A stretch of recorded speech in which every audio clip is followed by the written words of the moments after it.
Bonjour à tous, soyez bienvenus à notre paroisse invisible, traçons sur le signe de la croix, car c'est Dieu qui nous rassemble, au nom du Père, du Fils et du Saint-Esprit. Amen. Prions pour nos frères et sœurs malades. Nous pouvons confier le Père Gabi.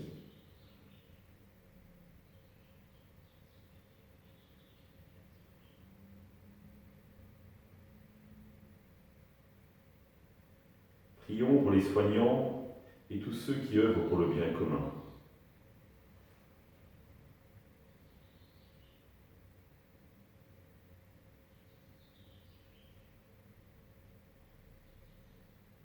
Prions pour ceux qui sont en angoisse, la solitude, que l'Esprit Saint vienne les visiter.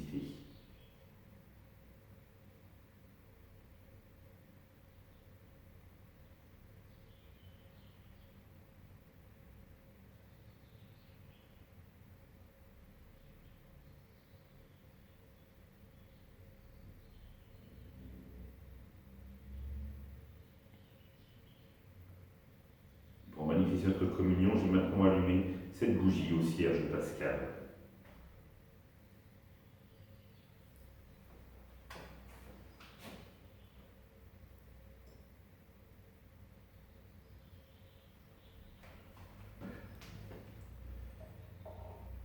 Dans l'évangile de Matthieu.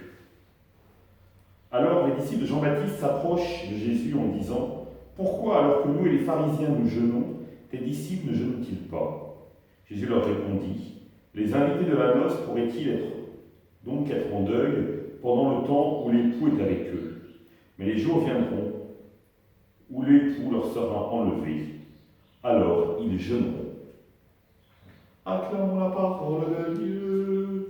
Louange à toi, Seigneur Jésus.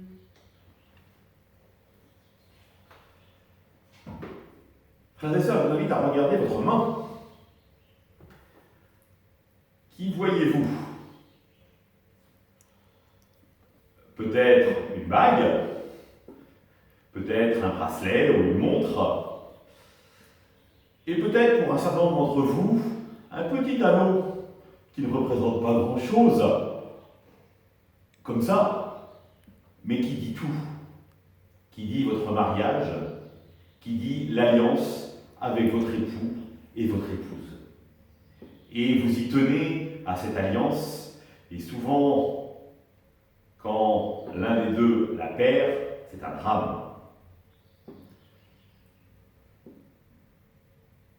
Considérez-vous que Jésus est votre époux? C'est ce que vient de nous dire Jésus. Alors évidemment, pas chacun d'entre nous, mais Jésus se présente comme l'époux de l'Église. Et donc, par ricochet, nous sommes liés à lui, parce qu'il fait alliance avec nous depuis le jour de notre baptême. Et donc, cette alliance, elle est déterminante, fondamentale, parce qu'elle renouvelle toute notre vie. Petite question toute simple.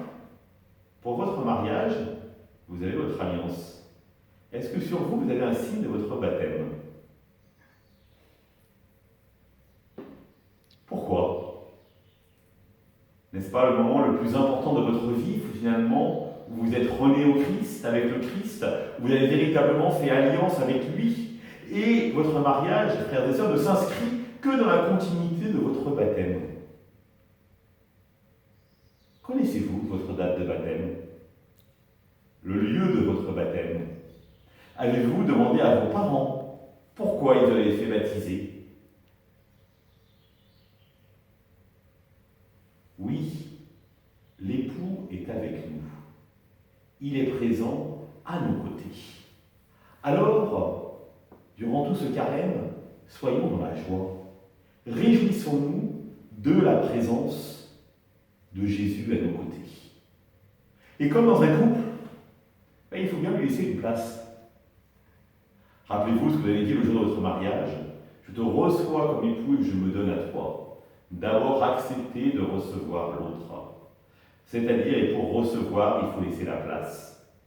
Et aujourd'hui, comme l'époux dans le livre de l'Apocalypse, comme Dieu dans le livre de l'Apocalypse nous dit, voici que je me tiens à la porte et je frappe.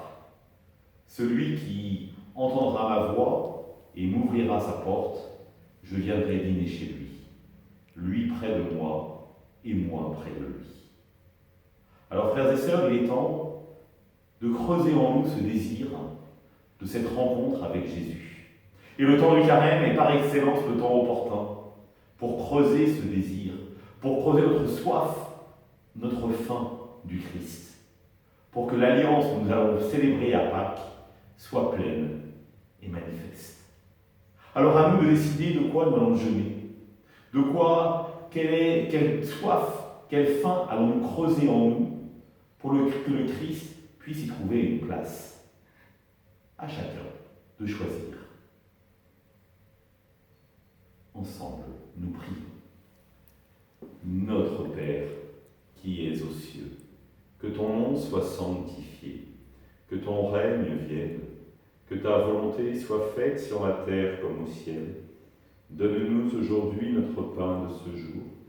Pardonne-nous nos offenses, comme nous pardonnons aussi à ceux qui nous ont offensés. Ne nous laisse pas entrer en tentation, mais délivre-nous du mal. Amen. Que le Seigneur nous bénisse, nous accompagne notre journée, nous garde dans la paix. Au nom du Père, du Fils et du Saint-Esprit. Amen. À demain.